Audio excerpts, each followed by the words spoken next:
السلام علیکم ورحمۃ اللہ وبرکاتہ۔ الصلاۃ والسلام علیکہ یا سیدی یا رسول اللہ، الصلاۃ والسلام علیکہ یا سیدی یا حبیب اللہ، الصلاۃ والسلام علیکہ یا خاتم النبین۔ ناظرین، امید ہے آپ سب لوگ خیریت سے ہوں گے اور اللہ سبحانہ تعالیٰ کی دی گئی نعمتوں کا شکر ادا کرتے ہوں گے۔ اللہ سبحانہ تعالیٰ کی دی گئی نعمتوں کا شکر ادا کرنے کے لیے سب سے اچھا طریقہ جو ہے وہ سجدہ ہے، اور سجدہ کرنے کے لیے سب سے اچھا طریقہ جو رسول اللہ صلی اللہ علیہ وسلم نے ہمیں بتلایا ہے وہ نماز ہے۔ نماز پڑھتے رہیں،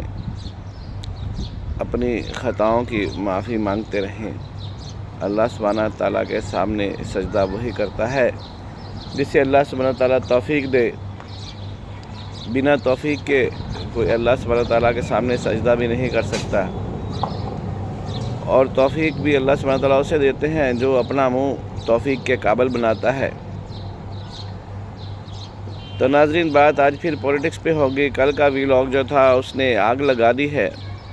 پی ٹی آئی کے فالورز نے، پی ٹی آئی کے لیڈران میں۔ سوشل میڈیا پر وہ لوگ گالیوں پہ گالیاں دے رہے ہیں، حق سچ سننے کی توفیق نہیں ہے ان میں۔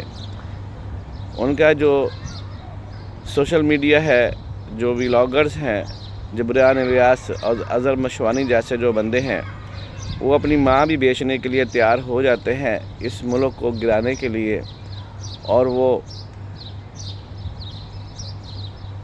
صہیونی اور یہودی ہاتھوں میں کھیل رہے ہیں، اور ملک چھوڑ کر وہ لوگ جا چکے ہیں اور پاکستان کے خلاف ہر وہ بات کر دیتے ہیں، اور پاکستان کو چلانے والے تمام جو لیڈران ہیں جو اس وقت پاکستان کو گرنے سے بچا رہے ہیں اور پاکستان کو ڈیفالٹ سے بچا رہے ہیں، ان لیڈران کے بارے میں کردار کشی کرنا ان کا شیوا ہے۔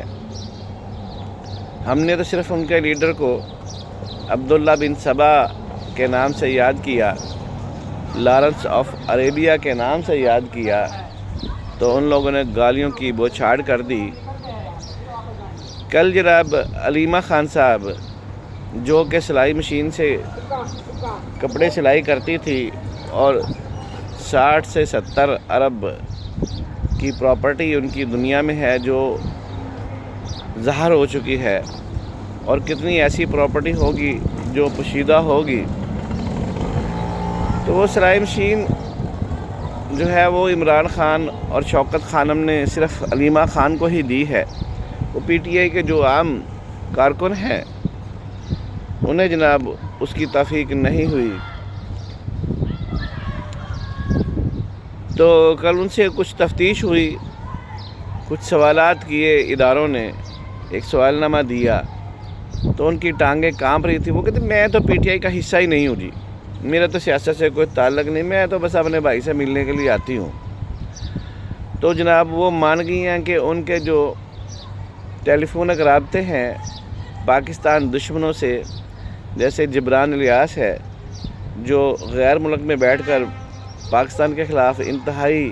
گندی پوسٹیں اور پاکستان کے خلاف سالمیت کے خلاف غداری کی پوسٹیں لگاتا ہے،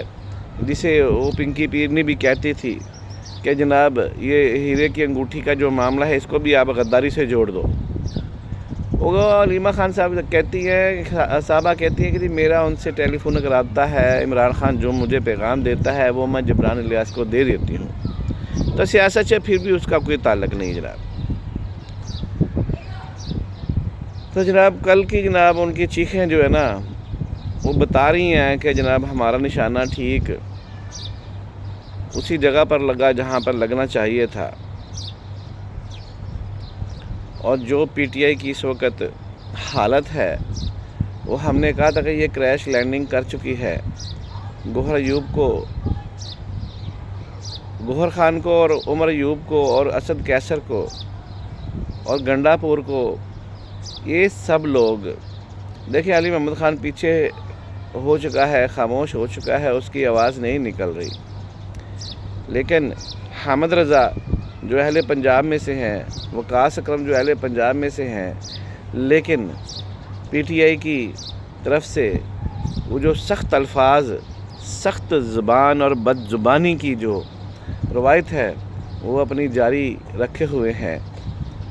اور شاہ سے زیادہ شاہ کے وفادار ہیں، اور وہ سوچتے ہیں کہ شاید آنے والے دنوں میں وہ پی ٹی آئی کے سربراہ ہو سکتے ہیں، اور پی ٹی آئی کو وہ چلائیں گے، اور عمران خان کو موت ہو جائے گی یا پھانسی ہو جائے گی یا جیل لمبی ہو جائے گی تو وہ پارٹی کے سربراہ بن جائیں گے۔ حامد رضا جس لیول کا بندہ ہے وہ اپنے لیول سے اوپر ہی نہیں جا رہا۔ اس کی جو ذہنی کیفیت ہے وہ میں نہ مانوں والی کیفیت ہے۔ ساری زندگی اس کے باپ نے نواز شریف کے احسانات کے تلے پولیٹکس کی۔ جناب مولانا فضل کریم صاحب ان کے والد محترم تھے، ہمارے ملنے والے بھی تھے، ان کے ساتھ 2-4 ملاقاتیں ہوئیں، ان کے ساتھ بیٹھ کر 2-3 دفعہ ہم نے کھانا بھی کھایا، لیکن ان میں بھی کچھ ایموشنل پن تھا جس کی وجہ سے لاسٹ ٹائم پر وہ پارٹی کو چھوڑ گئے، اور پارٹی چھوڑ کر کے انہوں نے اپنا الگ سے الیکشن لڑا جس میں وہ بری طرح ناکام ہوئے۔ پھر اس کے بعد حامد رضا جو پولیٹکس میں آئے تو انہیں اپنی قیمت کا پتہ چل چکا تھا، لیکن پی ٹی آئی کے آنے والے اس سیلاب میں ان کو فتح ہوئی، یا اس فتح میں جناب فیض حمید صاحب کی کاوشیں شامل تھی یا محسن نقوی کی کاوشیں شامل تھی، یہ تو تاریخ بتلائے گی۔ لیکن حامد رضا اپنے اس لیول سے اوپر نہیں جا رہا، اپنے ایک خول کے اندر بند ہے۔ وہ کہتا جی ہمیں ISI افسران، آرمی افسران نے ہمیں گائیڈ کیا تھا کہ جناب میاں صاحب چور ہیں۔ تو جس گروہ نے انہیں گائیڈ کیا تھا، آج اس گروہ کو جو پی ٹی آئی ہے وہ میر جعفر اور میر صادق قرار دے رہی ہے۔ تو پی ٹی آئی کا وتیرہ ہے کہ پی ٹی آئی آئے روز اپنا باپ بدلتی رہتی ہے۔ پی ٹی آئی کو جو پہلا باپ تھا وہ جنرل شجاع پاشا تھے جو ISI کے سربراہ تھے۔ ان کے جانے کے بعد پی ٹی آئی کے جو نیا باپ بنا وہ جناب جنرل ظہیر الاسلام عباسی، وہ بھی ISI کے سربراہ تھے، اور جو پی ٹی آئی کے تیسرے باپ بنے وہ جنرل فیاض حمید تھے، اور جنرل فیاض حمید کے ساتھ ساتھ انہوں نے جناب جنرل باجوہ کو اپنے ابو جی تسلیم کیا، اور پوری قوم کو بتایا کہ فوج کا جو کمانڈر ہوتا ہے وہ قوم کا باپ ہوتا ہے۔ پھر اسی باپ کو خوب گالیاں دی، اس کو میر جعفر اور میر صادق قرار دیا۔ یہ تمام باتیں جناب ڈونلڈ ٹرمپ صاحب نے بھی نوٹ کی، اور ابھی ڈونلڈ ٹرمپ نے سرکاری طور پر یہ سٹیٹمنٹ دی ہے کہ عمران خان اور پی ٹی آئی سے ان کا کوئی تعلق نہیں ہے، وہ اس معاملے میں مداخلت نہیں کریں گے۔ کل ان کی جو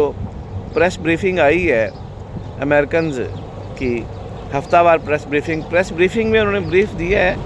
کہ جی ان کا پی ٹی آئی سے اور ان کا عمران خان سے کوئی تعلق نہیں ہے، پاکستان کا انٹرنل معاملہ ہے۔ تو جناب پی ٹی آئی جن کو اپنا ابو تسلیم کر رہی تھی، نیا ابو بنا رہی تھی جناب ڈونلڈ ٹرمپ صاحب کو، تو انہوں نے ریفیوز کر دیا ہے۔ ابھی ان کے پاس اور کوئی راستہ نہیں ہے اور کوئی طریقہ نہیں ہے بچنے کے لیے،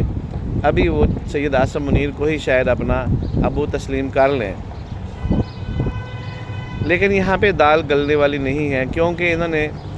غداری کے، بے ادبی کے، بد لحاظی کے وہ ریکارڈ قائم کر دیے ہیں، بلیک میلنگ کے وہ ریکارڈ قائم کر دیے ہیں کہ جس کو آنے والی نسلوں میں سے شاید کوئی بھی پارٹی، کوئی بھی سربراہ اس ریکارڈ کو نہیں توڑ سکتا۔ تو جناب پی ٹی آئی کا سیاست سے صفایا، عمران خان کا سیاست سے صفایا ابھی عین عیان ہے، اور وہ لکھا جا چکا ہے فیصلہ۔ عمران خان کی عمر قید کی سزا جو ہے وہ ہم نے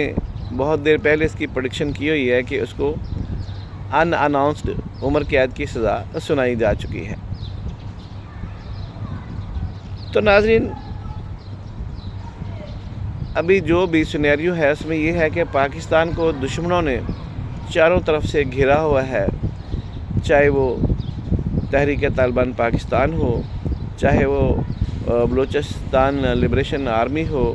چاہے وہ پی ٹی آئی کے گماشتے ہوں، چاہے وہ انڈینز ایجنٹ ہوں، تو سب نے مل کر پاکستان کو گھیرنے کی کوشش کی ہوئی ہے۔ لیکن سید آصف منیر کہتے ہیں کہ اللہ کے حکم سے انشاءاللہ تعالیٰ فتح پاکستان کی ہوگی، اور جنہوں نے بھی اس ٹرین کو ہائی جیک کیا انشاءاللہ تعالیٰ وہ تمام کردار جو ہے وہ سزا کے حقدار ہوں گے، اور جلد ہی قانون کا ہاتھ ہے ان کے گریبانوں تک پہنچ جائے گا۔ پرعزم ہے پاکستان آرمی، پرعزم ہے پاکستان کی اسٹیبلشمنٹ، پرعزم ہے پاکستان کے کمانڈوز، پرعزم ہے پاکستان کی گورنمنٹ،